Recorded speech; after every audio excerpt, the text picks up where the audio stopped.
Part 1. The Lost Transmission. Deep in the Siberian taiga, Outpost 37 stood alone, a crumbling Soviet radio station tasked with monitoring Western broadcasts. Its skeleton crew of 4 men lived in near-total isolation. Their only contact with the outside world, a weekly supply truck, and the crackling voices over the radio. Then, on December 17th, something changed. Senior Lieutenant Dmitry Kovalov was on duty when the transmission came in. At first, it was just static, a hissing, rhythmic pulse. Then, beneath the noise, a voice. Not in Russian, not in any language he knew. It was whispering. Dmitry adjusted the dials, straining to hear. The voice grew clearer, speaking in short, gasping bursts, as if someone were choking on their own words. Then abruptly, it stopped, and the static laughed, a dry, rattling sound, like bones shaking in a tin can. Dmitry tore off his headphones, heart pounding. When he put them back on, the transmission was gone. Part 2. The first death the next morning, Private Yuri Semenov was missing. His bed was untouched, his boots still sat by the door. But Yuri was gone. The men searched the outpost, then the frozen woods beyond. Just as they were about to give up, Dmitry saw it. A single set of footprints leading into the forest. They followed the trail for nearly a kilometer before finding Yuri. He was kneeling in the snow, facing away from them. His shoulders shook violently, as if he were sobbing. "Yuri," Dmitry called. The private turned. His eyes were gone. His mouth stretched into a grin far too wide for a human face. And then, in a voice that was not his own, he whispered, "The signal is coming from inside." Before anyone could react, Yuri's jaw unhinged, his throat bulging grotesquely, and a flood of black static poured out, screaming like 1,000 radio frequencies at once. Then he collapsed, dead. Part 3. The Thing in the Walls. They buried Yuri in the permafrost, but the horror had only begun. That night, the radios turned on by themselves. The same whispering voice filled the outpost, now louder, now closer. Private Alexei Petrov, the youngest of the group, began hearing scratches inside the walls. At first, he thought it was rats. Then, one evening, he saw fingers. Long, bone-white fingers, sliding through a crack in the plaster. He screamed, and the fingers retreated, but not before he heard it. We are here. Part 4. The Last Broadcast. By the 4th night, only Dmitry and the outpost's technician, Sergei Ivanov, remained. The others had vanished, their bodies later found frozen in the snow, ears bleeding, faces locked in expressions of pure terror. Sergei, a rational man, refused to believe in ghosts. But when the radios blared to life again, even he paled. The transmission was no longer whispering, it was singing. A slow, distorted rendition of Katyusha, a Soviet wartime song. But the voice was wrong, guttural, broken, as if something were trying to remember how to sound human. Then, the radio screamed, a sound like metal tearing, like 1,000 voices howling in agony. The lights flickered, and in the flashes, Dmitry saw them. Figures, standing in the corners of the room, tall, thin. Their faces were smooth, featureless, save for gaping mouths that dripped static. One of them reached for Sergei. Dmitry didn't wait to see what happened next. He ran. Part 5. The Silence. The next morning, a supply truck arrived at Outpost 37. The building was empty. No bodies, no blood. Just a single recording, left playing on a loop in the radio room. When the investigators listened, they heard only 30 seconds of static, and then, just before it cut off, a whisper. "We are still broadcasting." Epilogue Couport 37 was scrubbed from records. The incident was buried, but to this day, radio operators in Siberia swear that sometimes, if the signal is just right, they can still hear it. The black signal. A voice that isn't human. A transmission with no source. And if you listen too long, it learns your voice too. The disappearance. The village of Belaya, Gora had always been quiet.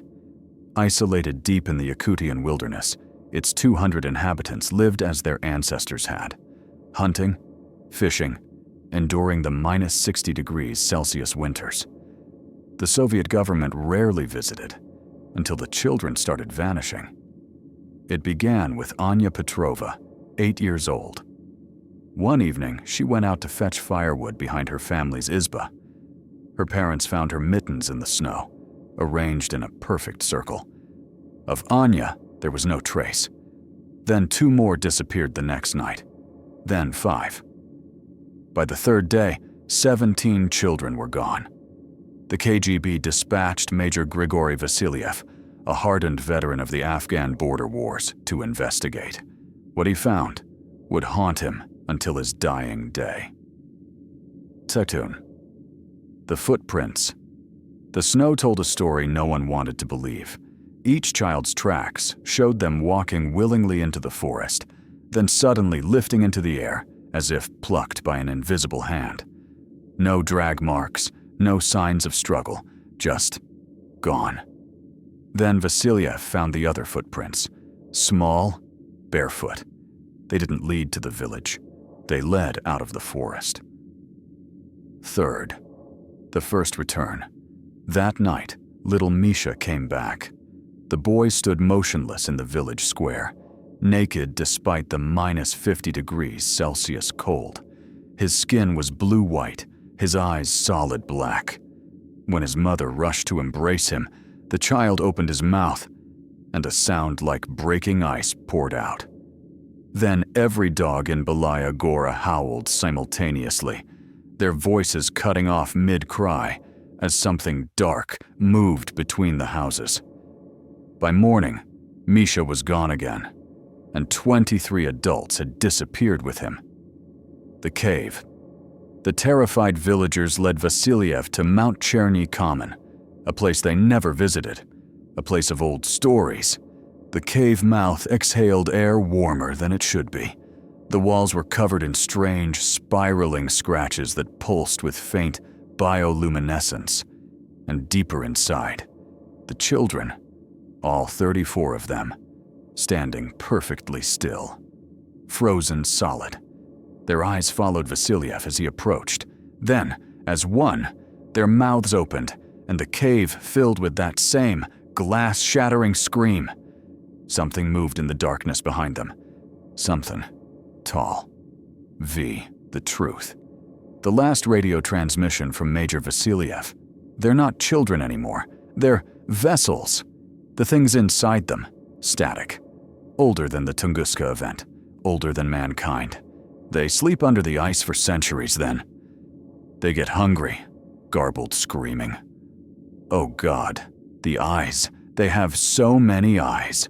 Transmission ends. 6. The cleansing. When the military finally arrived, they found Belaya Gora empty. Every building stood intact. Samovar still steamed on tables. But of the villagers, only one thing remained. A circle of child-sized footprints in the central square, facing outward, as if something had stood there, waiting. Epilogue. The official report listed toxic gas leakage as the cause. The records were sealed. But sometimes, when the northern lights dance over Siberia, radio operators pick up a faint signal on abandoned frequencies. It sounds like children laughing. And if you listen too long, you start hearing your name. Taigaba Damao, the Ghost Railway. The Trans-Siberian Railway was the pride of the Soviet Union, a steel artery pumping life through the frozen heart of Siberia.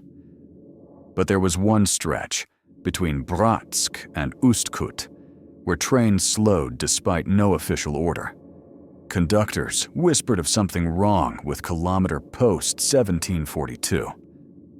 On December 12, 1978, freight train 731 vanished there. No derailment, no distress call, just gone. When a search locomotive arrived, they found the tracks iced over with something too thick to be frost, and all 23 boxcar doors standing wide open, as if whatever was inside had let itself out. Second, the investigation captain Leonid Orlov of the transport police was a practical man.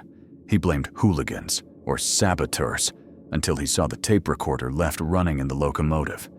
The final 3 minutes contained the engineer shouting, "Why are they waving?"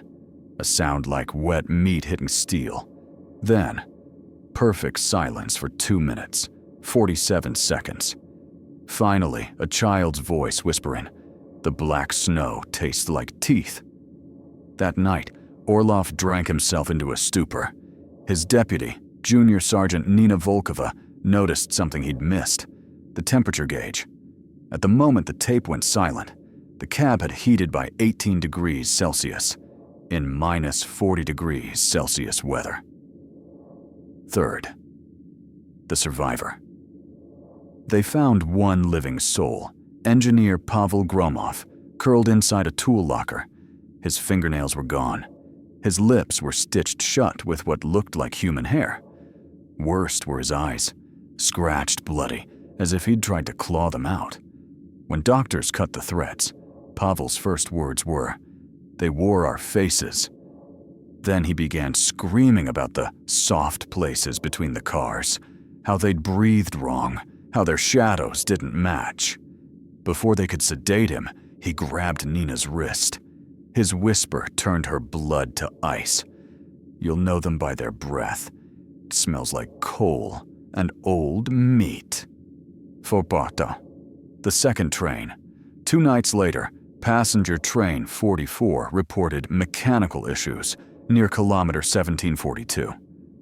When help arrived, every window was frosted white, except for handprints on the inside. Small ones, children's hands. But train 44 had been carrying no minors.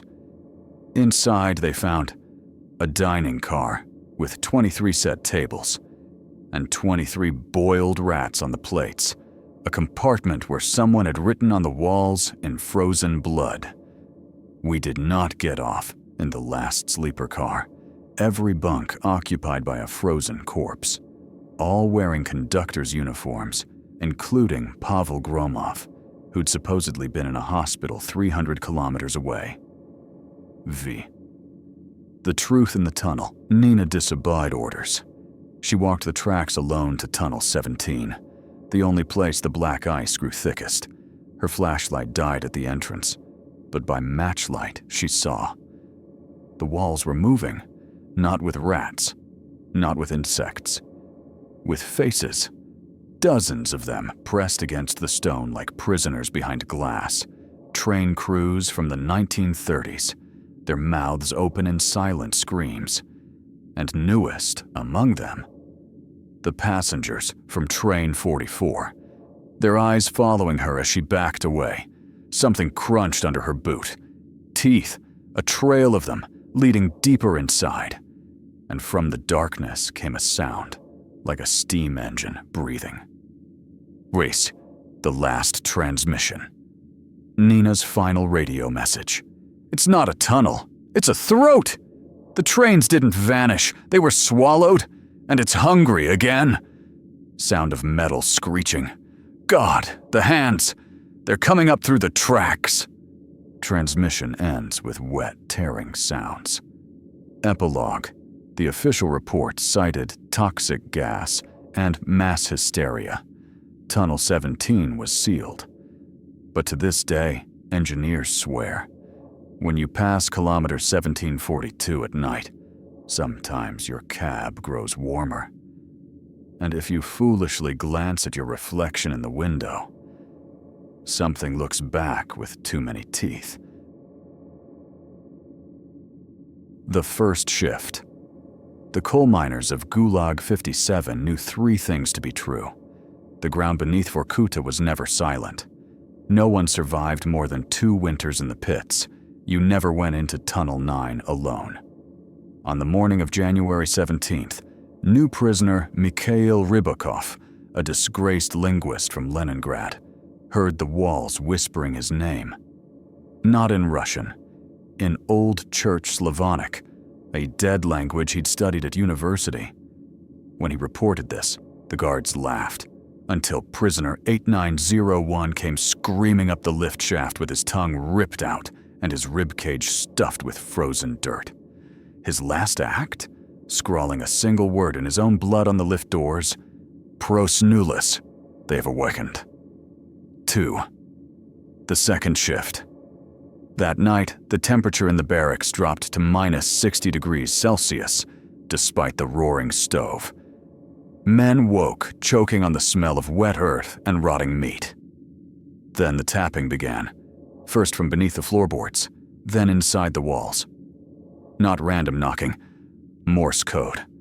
Rybakov translated the message against his will. "We are the hunger under the mountain. You are the meat." Third, the drowned tunnel. Next morning, Tunnel 9 was flooded with black, viscous liquid that smelled like copper and spoiled milk. The guards ordered 6 prisoners to pump it out. When the level dropped, they found 43 perfectly preserved corpses in NKVD uniforms from the 1930s, each body missing its jawbone, their eye sockets stuffed with coal and clutched in one skeleton's hand. A fresh Gulag identity card for a prisoner who wouldn't arrive until next week. The fourth shift. That evening, Rybakov discovered the truth in the camp's forbidden archives. Gulag 57 wasn't built to mine coal, it was built to keep something buried. The report spoke of bone circles found in deeper shafts. Miners reporting pale children watching from untouched coal seams. And the January phenomenon. Every 7 years, the death rate exactly doubled. The last report contained a hand-drawn map of Tunnel 9, extending 3 kilometers deeper than officially recorded.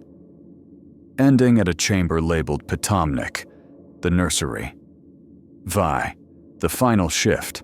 On January 19th, all power failed at midnight. The guard's last radio transmission. "They're coming up the elevator shaft. Oh Christ, the noises!" When Rybakov's work detail woke, they found the camp's watchtowers empty, their searchlights still scanning the frozen ground. Every guard's greatcoat hung neatly on the barracks walls, each containing a fully articulated human skeleton stripped of flesh. And from Tunnel 9 came singing, a distorted version of Poliushko Pole in hundreds of children's voices. Sixthing the descent. Rybakov took the elevator down alone. What he found in the nursery would haunt the Kremlin's darkest archives. Thousands of human bones, woven into living sculptures that twitched like sleeping dogs, piles of jawbones humming in unison, and at the center, a throne of frozen miners, upon which sat something wearing Rybakov's face. Grown 3 meters tall, with too many teeth, it spoke with his voice. "We ate the guards. We ate the wardens. Now we wake for the final meal." Then the tunnel ceiling collapsed, and the transmission from Rybakov's recorder ended with, "They are not children. They are the..." Sound of bones snapping like firewood. Epilogue. The official report listed methane explosion. Gulag 57 was abandoned, but locals know. On certain January nights, if you stand near the ruins, you can hear coal carts moving deep below, and a voice whispering through the permafrost. More. We need more meat.